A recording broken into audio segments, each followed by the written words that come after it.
Das gute Stück ist angekommen, relativ unspektakulär. Da ist das gute Stück dann ausgepackt.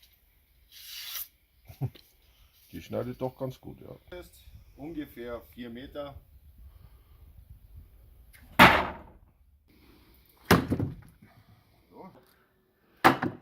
Der Kameramann so scheiße, wir machen jetzt noch einen Handtest, machen wir da hin hier. Leg mal Hand. No. No way. Komm schon.